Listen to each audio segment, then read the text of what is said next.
So hello students, welcome back to the channel. I hope you all are good. So I know कि हाँ मैं थोड़ा late हो गई वीडियो लाने में, बट कोई बात नहीं। अब आपको आगे की जितनी भी वीडियोज़ जितने भी टॉपिक्स हैं आपको मिलते रहेंगे daily. Okay, so we are going to start a new sub topic, the romantic imagination and national feeling. Okay, ये हमारे टॉपिक का द एज ऑफ रेवोल्यूशन का सब टॉपिक है। सो शैल वी स्टार्ट? ओके, तो इमेजिन करो अच्छा कि अगर किसी कंट्री के लोग अलग लैंग्वेज बोलते हों, अलग कल्चर फॉलो करते हों और अलग ट्रेडिशनल को मानते हों, तो क्या सिर्फ वो वॉर से जीत लेना या जीता जा सकता है? नेशनलिज़म डेवलप हो जाएगा? बिल्कुल नहीं होगा। नेशनलिज़म क्या था कि नेशनलिज़म सिर्फ बैटल नहीं था, बल्कि कल्चरल, लैंग्वेज, आर्ट और म्यूज़िक से भी डेवलप होता था। और आज हम इसी इंटरेस्टिंग कॉन्सेप्ट को समझने वाले हैं। अब तक हमने चैप्टर में क्या देखा था कि यूरोप में लिबरलिज़म और नेशनलिज़म की वजह से कई रिवॉल्यूशन हुए, लेकिन एक इम्पॉर्टेंट क्वेश्चन ये था कि क्या नेशनलिज़म सिर्फ रेवोल्यूशन की वजह से स्प्रेड हुआ था? नहीं भाई, नहीं हुआ था। कल्चरल ने भी क्या किया? कल्चरल ने भी नेशनलिज़म को डेवलप करने में बहुत इम्पॉर्टेंट रोल प्ले किया। ठीक है, आज हम इसी चीज़ को पढ़ेंगे, द रोमांटिक इमेजिनेशन। अब भैया रोमांटिक के नाम से ये मत देख लेना, सोच लेना कि पिछले ज़माने में रोमांटिक कहाँ से आई है, फिल्मों वाली चीज़ें, वो चीज़ नहीं है इसमें। इसको हम डिटेल में समझेंगे। इस टॉपिक में हम देखेंगे कि रोमांटिसिज्म क्या है, आर्टिस्ट, पोएट और लैंग्वेज ने नेशनलिज़म को कैसे स्ट्रॉन्ग बनाया, और जर्मनी और पोलैंड का एग्ज़ाम्पल, इसकी एग्ज़ाम्पल के थ्रू समझेंगे कि कल्चरल नेशन बिल्डिंग में इतना इम्पॉर्टेंट क्यों है। तो हम लोग शुरू करते हैं। ठीक है, तो कल्चर का मतलब क्या है पता है किसी को? कल्चर का मतलब है सिर्फ डांस करना फेस्टिवल में इज़ नॉट अ कल्चर। ठीक है, इसमें आर्ट, पोएट्री, स्टोरीज़, म्यूज़िक और लैंग्वेज सब इंक्लूड होते हैं।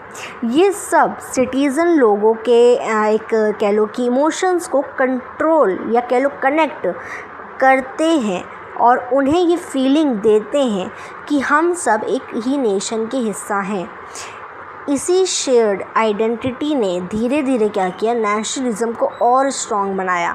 अच्छा ठीक है, जब आप हमारा नेशनल एंथम सुनते हो, जन गण मन, राइट, जब वो सुनते हो, जब वो आप नेशनलिज्म बता रही हूँ मैं, नेशनल एंथम करते हो, तो आपको देशभक्ति से फीलिंग नहीं आती है?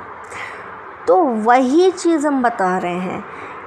गाना, म्यूज़िक, ऐसी पोइट्री, ऐसी स्टोरीज़ जब आप सुनते हो तो आपको बहुत प्राउड होता है कि आप इंडियंस हो। ठीक है, देशभक्ति वाली एक नेशन की फीलिंग आती है। वही फीलिंग को डेवलप करना एक कल्चर कहलाता है। इसी कॉन्टेक्स्ट में एक कॉन्टेक्स्ट में देखेंगे कि एक कल्चरल मूवमेंट डेवलप हुआ जिसे रोमांटिसिज्म कहा गया। रोमांटिसिज्म का मेन ऑब्जेक्टिव था कि लोगों के अंदर नेशनलिस्ट फीलिंग को डेवलप करना। रोमांटिक आर्टिस्ट और पोएट का मानना था कि सिर्फ रीज़न और साइंस पर फोकस करना इनफ नहीं होगा। ठीक है, उनके अकॉर्डिंग इमोशनल, इमेजिनेशन, इंट्यूशन और पीपल्स फीलिंग भी उतनी ही इम्पॉर्टेंट है। ठीक है, इसीलिए उन्होंने अपनी पेंटिंग, पोएम और लिटरेचर के थ्रू लोगों के दिलों में अपना क्या किया? एक नेशन के लिए एक रिस्पेक्ट और अटैचमेंट क्रिएट करने की कोशिश की थी। इनका पर्पस ये था कि लोग अपने कॉमन कल्चर, कॉमन हिस्ट्री और कॉमन हेरिटेज को पहचानें।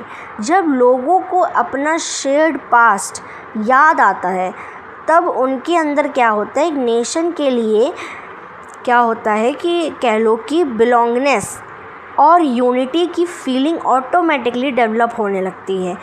इसी वजह से रोमांटिसिज्म को नेशनलिज्म के डेवलपमेंट में एक इम्पॉर्टेंट कह लो कल्चरल मूवमेंट माना जाता है। आप समझे? ओके, अब यहाँ पे हम लोग क्या देखेंगे इसका, अब हम लोग यहाँ पे समझेंगे कि रोमांटिसिज्म और नेशनलिज्म में मतलब क्या है, क्या फ़र्क है इसमें। ठीक है, तो अब सवाल ये आता है कि रोमांटिसिज्म आखिर है क्या। रोमांटिसिज्म का कह लो कि एक कल्चरल मूवमेंट था जिसका पर्पस लोगों के अंदर नेशनलिस्ट फीलिंग डेवलप करना था। रोमांटिक आर्टिस्ट और पोएट का मानना था कि सिर्फ लोगों लॉजिक और साइंस के बेसिस पर तो सोसाइटी को नहीं समझा जा सकता है। उनके अकॉर्डिंग क्या था कि इमोशंस, इमेजिनेशंस और फीलिंग भी इक्वली इम्पॉर्टेंट होनी चाहिए। इसीलिए उन्होंने अपनी पेंटिंग, पोएम, लिटरेचर के थ्रू लोगों को अपनी हिस्ट्री और कल्चर से कनेक्ट करना शुरू कर दिया। इसका मेन ऑब्जेक्टिव था कि लोग अपनी कॉमन कल्चर पास्ट को पहचानें। जब किसी कंट्री के लोग, क्या होता है कि देखो, जब किसी कंट्री के लोगों को लगता है कि उनकी हिस्ट्री, ट्रेडिशन और कल्चर कॉमन है, तब उनके अंदर क्या है कि यूनिटी की फीलिंग डेवलप होने लगती है। इसी यूनिटी को रोमांटिक थिंकर्स नेशनलिज्म की फाउंडेशन मानते हैं। इसीलिए रोमांटिसिज्म ने यूरोप में नेशनलिज्म को इमोशनली स्ट्रॉन्ग बनाने में बहुत इम्पॉर्टेंट रोल प्ले किया। ओके, अब हम आगे पढ़ते हैं। अब जर्मनी के एक फेमस फिलोसोफर जॉन गॉटफ्रीड हर्डर के बारे में बात करते हैं। हर्डर का मानना था कि किसी भी नेशन की असली पहचान किसी किंग या रूलर से तो नहीं होती, बल्कि उस देश के कॉमन पीपल से होती है। इसी कॉमन पीपल को उन्होंने दास वॉल्क कहा। उनके अकॉर्डिंग क्या था कि अगर किसी कंट्री की रियल कल्चर को समझना है तो विलेज को ऑर्डिनरी लोगों की लाइफ को समझना होगा। हर्डर ने एक और इम्पॉर्टेंट टर्म दिया, वॉल्गेस्ट कहा जाता है। इसका मतलब कि स्पिरिट ऑफ द नेशन। उनके अकॉर्डिंग क्या था कि spirit folk song, folk dance और फ्लॉक पोइट्री में छुपी होती है। इसी वजह से उन्होंने कहा कि इस ट्रेडिशनल कल्चर फॉर्म को कलेक्ट और प्रिजर्व करना नेशनल कह लो कि नेशन बिल्डिंग के लिए बहुत ज़रूरी है। यानी कल्चरल सिर्फ एंटरटेनमेंट नहीं था, बल्कि नेशनल आइडेंटिटी को डेवलप करने का एक पावरफुल मीडियम था। ओके, सो अब आते हैं लैंग्वेज पे। बच्चों, नेशनलिज्म को स्प्रेड करने में लैंग्वेज का भी एक बहुत इम्पॉर्टेंट कंट्रीब्यूशन रहा है। रोमांटिक थिंकर ने का मानना था कि अगर नेशनलिस्ट मैसेज को कॉमन लोगों तक पहुंचाना है तो उनकी अपनी एक लोकल लैंग्वेज का यूज़ करना होगा। इसी लैंग्वेज को एनसीईआरटी में वर्नैकुलर लैंग्वेज, यानी कि तुम कह लो डायलेक्ट या कह लो तुम देश क्या कह सकते हैं, मतलब हाँ, एक कॉमन लैंग्वेज। ठीक है, उस समय यूरोप के बहुत से लोग एजुकेटेड नहीं थे। इसीलिए लोकल लैंग्वेज और लोकल फ्लॉकलोर के थ्रू नेशनलिस्ट आइडिया आसानी से लोगों तक पहुँचने क्या लगी थी। इसका सबसे अच्छा एग्जाम्पल ले लो पोलैंड का। 18th सेंचुरी में क्या था कि 18th सेंचुरी के एंड तक पोलैंड को रशिया, प्रशिया और ऑस्ट्रेलिया ने आपस में डिवाइड कर दिया था। पोलैंड एक क्या था, इंडिपेंडेंट कंट्री के रूप में मैप से ऑलमोस्ट गायब हो गया था। कह लो कि इसके बाद पोलिश लोगों ने अपनी लैंग्वेज और कल्चर को नहीं छोड़ा। इसी वजह से नेशनल फीलिंग उनके अंदर अभी भी क्या है, जिंदा है। ओके, क्लियर है? Any doubt, any confusion?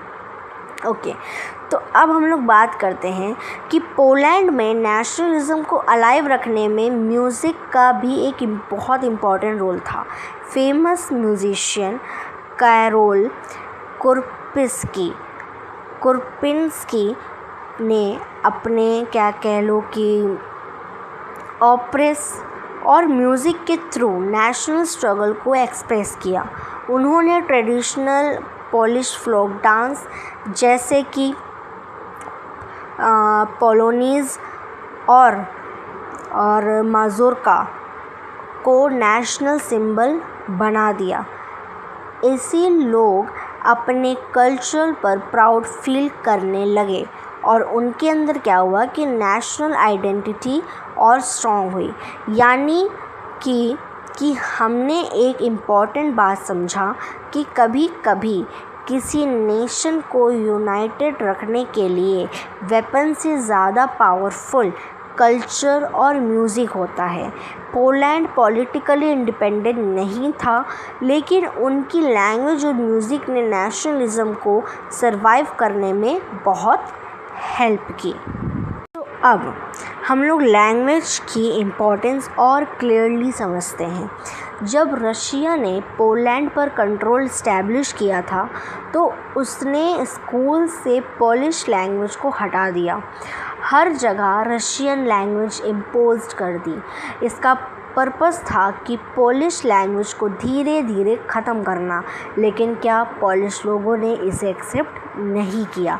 1831 में रशियन रूल के अगेंस्ट एक आर्म्ड रेबेलियन हुई।